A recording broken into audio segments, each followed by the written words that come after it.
साहब ये गेहूँ ऐसा निकला हुआ है, कितना खराब। ये कैसे बांटा जाए, ये देख निकल रहा है।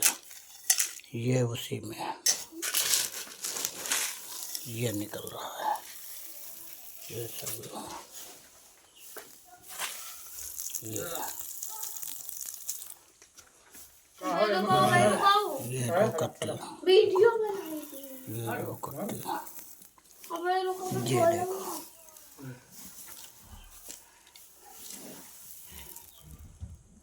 एक परसों निकली हुई थी, एक आज निकली हुई है।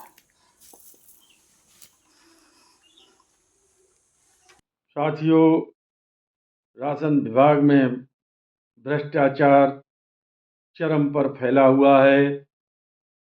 कोई भी अधिकारी इस भ्रष्टाचार की लगाम कसना नहीं चाहता, क्योंकि उससे उन्हें फ़ायदा ही होता है, नुकसान नहीं। उल्टे उसको दबाने के लिए नित नए कानून हमारे विभाग में बैठे अधिकारी राशन विक्रेताओं के खिलाफ बनाते हैं और उनकी लगाम कर्री करते हैं।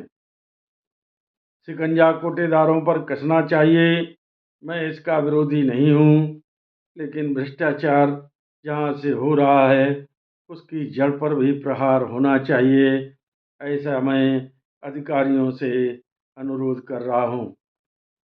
साथियों, राशन में मिलावट का दौर जारी है और हर माह कहीं न कहीं से खाद्यान्न में भीषण मिलावट और गड़बड़ी की सूचनाएं मिलती रहती हैं।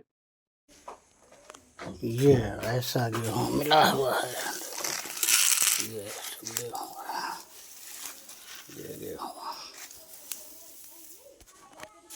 ये कट्टी में गेहूँ निकला हुआ है।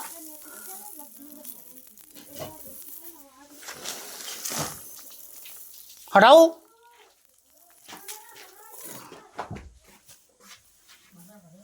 ये दो कट्टियाँ गेहूँ खराब, कटरी मिट्टी में ये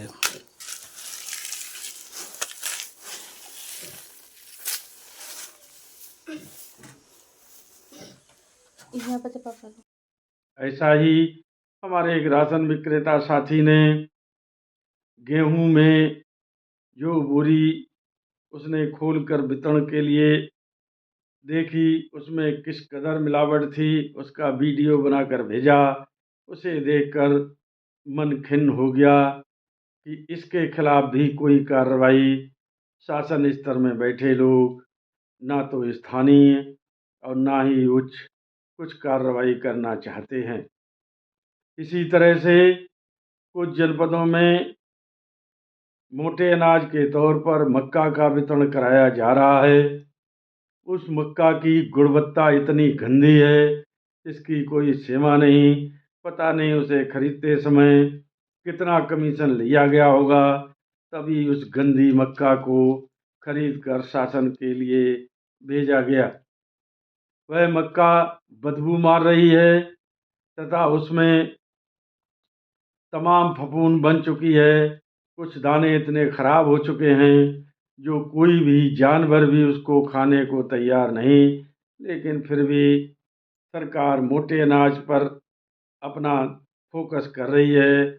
मोटा अनाज वितरण कराएं, इसमें कोई बुरी बात नहीं, लेकिन उसकी गुणवत्ता भी तो देखें।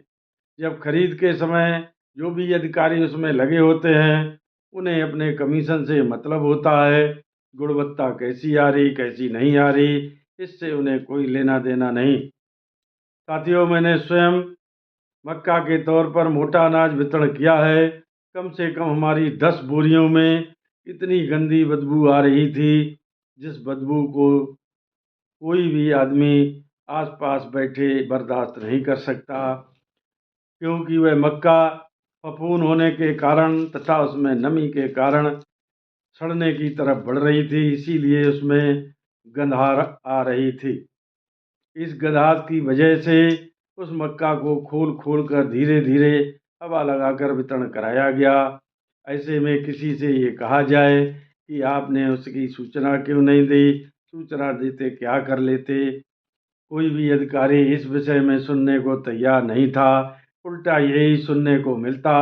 आपने जब मक्का उतरवाई थी तब आपको गुणवत्ता देखनी चाहिए थी।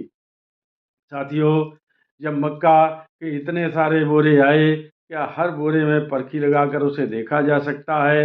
यदि देखा जा सकता तो मक्का वापस कौन करता और कैसे कर ले जाता?